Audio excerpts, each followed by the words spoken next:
Bem-vindos a mais uma aula de Química do professor Joia. E na aula de hoje nós estudaremos os métodos teóricos para a determinação da entalpia de uma reação. Além das atividades teóricas, nós aplicaremos esses conceitos na resolução de alguns exercícios. Então, fiquem comigo e bem-vindos à minha aula.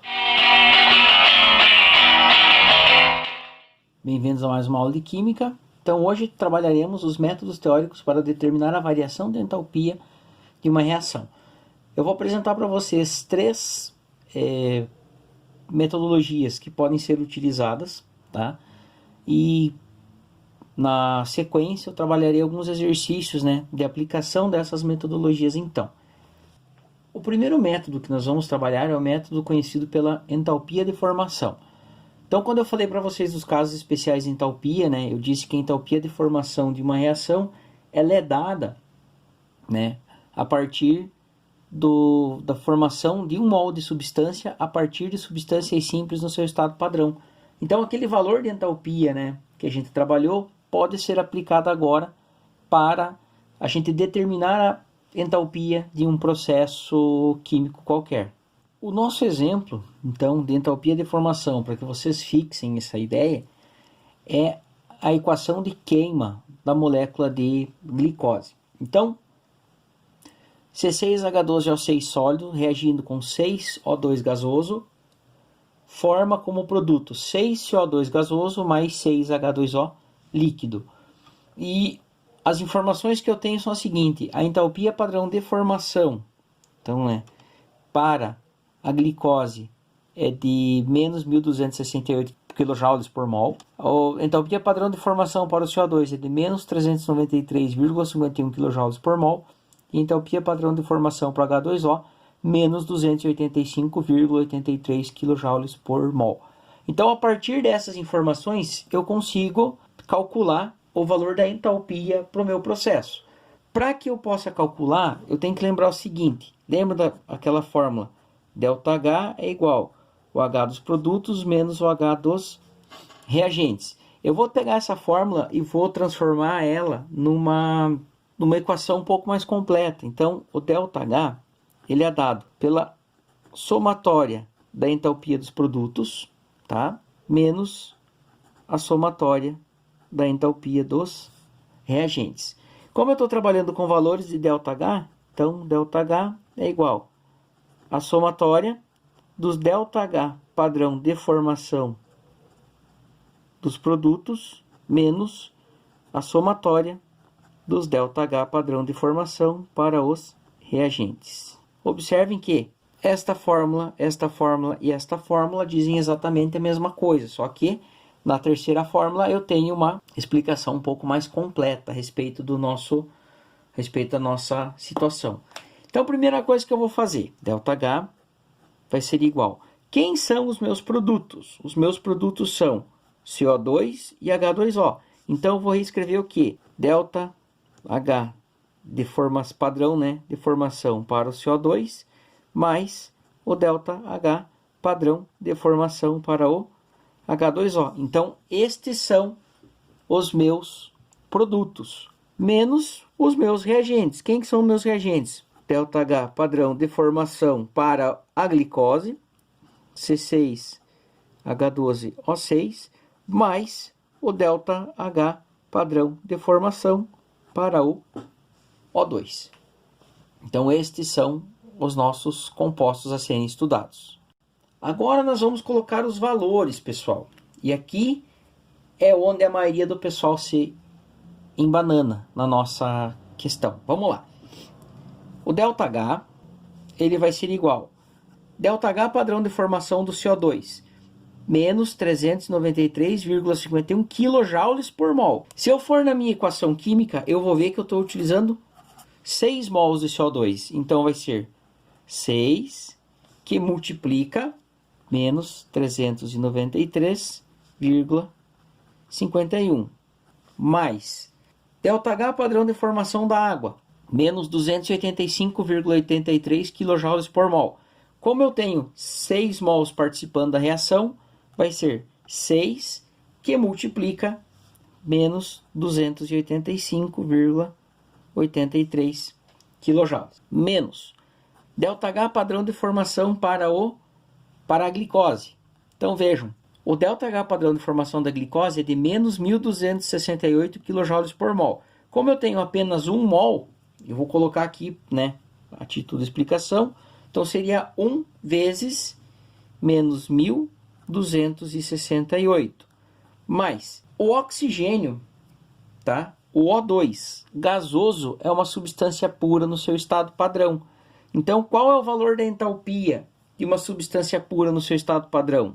Então, 6 moléculas de oxigênio vezes 0. Então, 6 vezes 0 já podemos colocar direto que é igual a 0. Então, como que eu sei que o oxigênio é uma substância pura no seu estado padrão? O oxigênio, gás oxigênio gasoso, é a forma mais estável como a gente encontra ele na natureza. Então, por isso que eu determino que ele é uma substância pura no seu estado padrão. Mas um macetezinho, pessoal, uma dica. Vejam que não aparece o ΔH padrão de formação para o oxigênio aqui. Se não aparece para o oxigênio, significa que ele está no seu estado padrão. Resolvendo essa questão, então, ΔH vai ser igual. 6 vezes menos 393,51 é igual a menos 2.361,06. Mais 6 vezes menos 285,83 é igual a menos 1.714,98. Como esse valor aqui está negativo, eu vou deixar ele dentro de parênteses então. Então, armei a sequência para os meus produtos. Agora, 1 vezes menos 1.268, menos 1.268.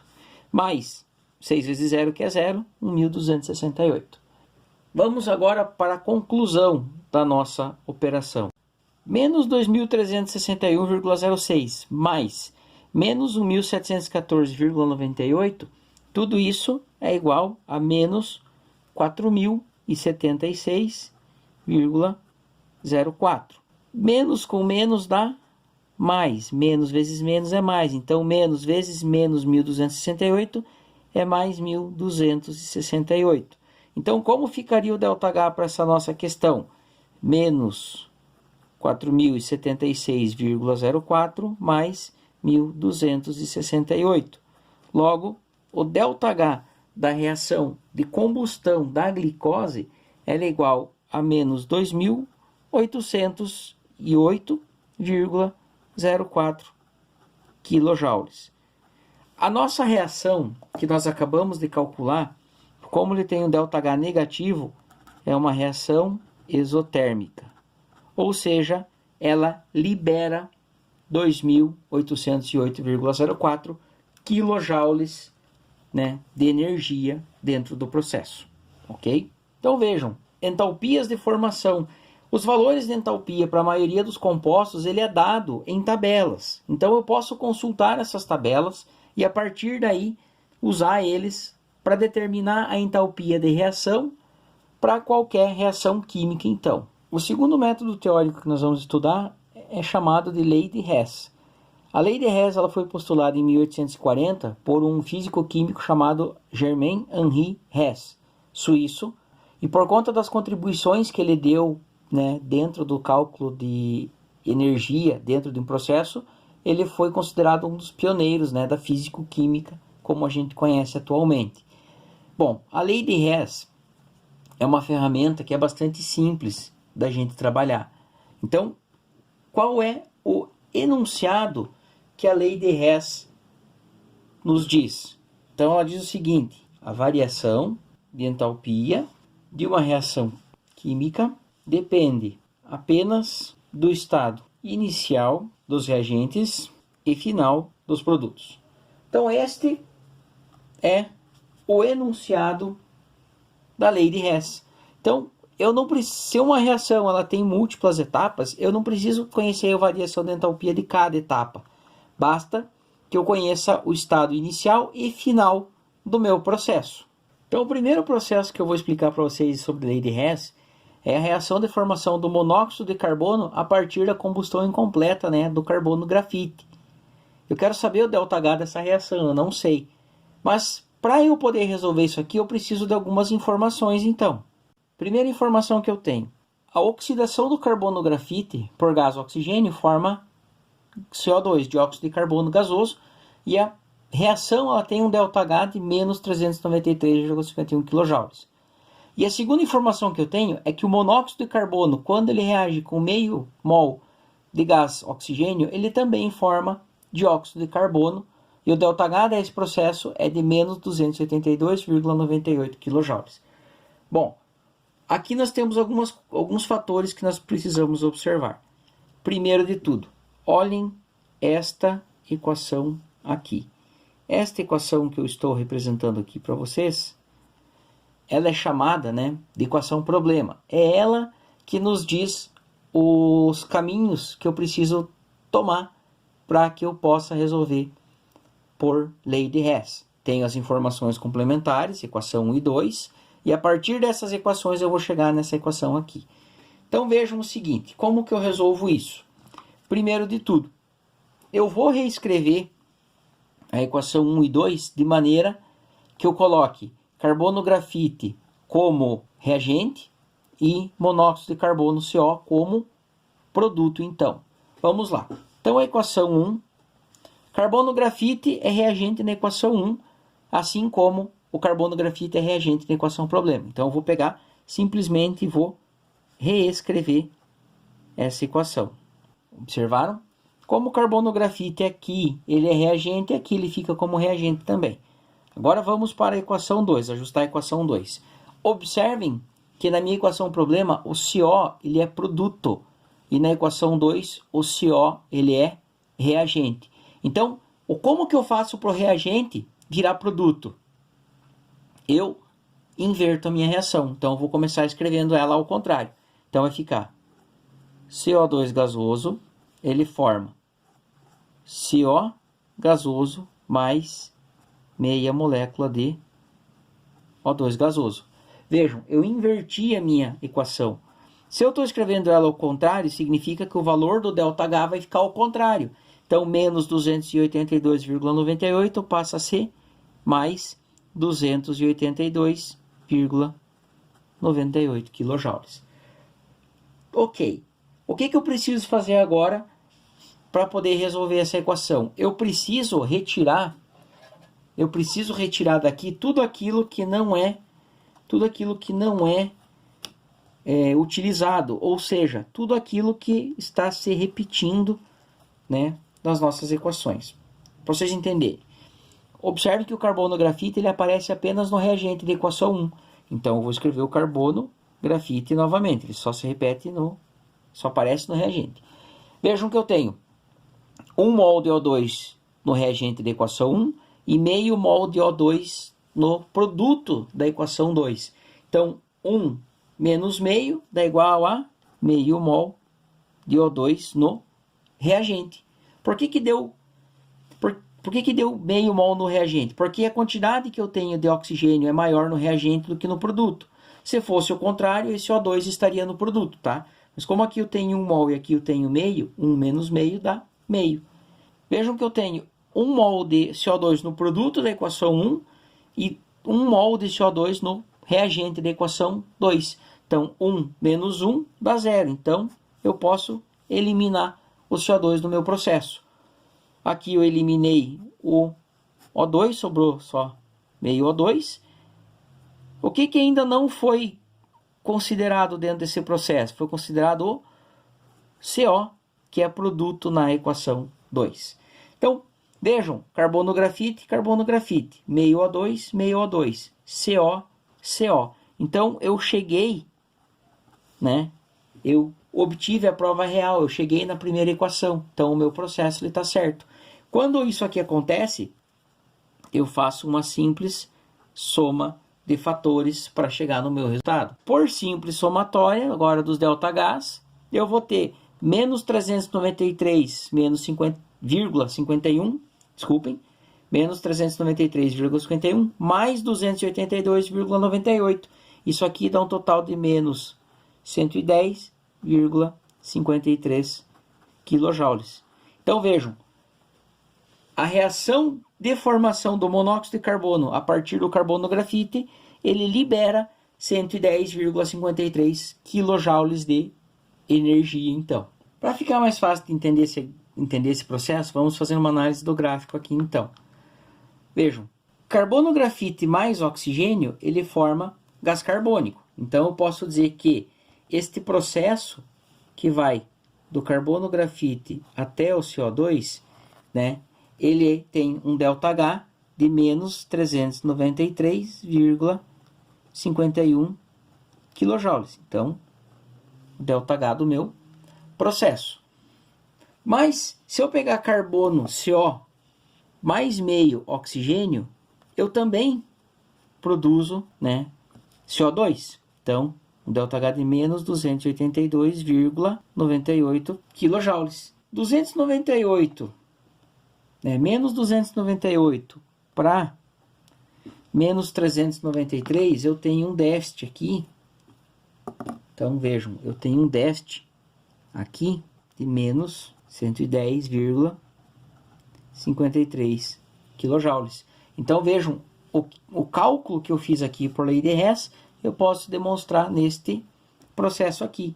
Então, vejam, carbono grafite mais uma molécula inteira de oxigênio, né, forma CO2 e libera menos 393,51. Se eu utilizar só meia molécula, ele vai liberar menos 110,53 e vai formar o monóxido de carbono. O monóxido de carbono mais meia molécula de oxigênio, que é o que a gente está vendo aqui nessa equação, vai formar o nosso CO2 e vai liberar 282 kJ de energia. Eu não posso, para cada processo, estar representando um gráfico desse tipo, tá? Fica muito trabalhoso. Mas eu posso representar, então, as operações, né, a partir da simplificação de reações.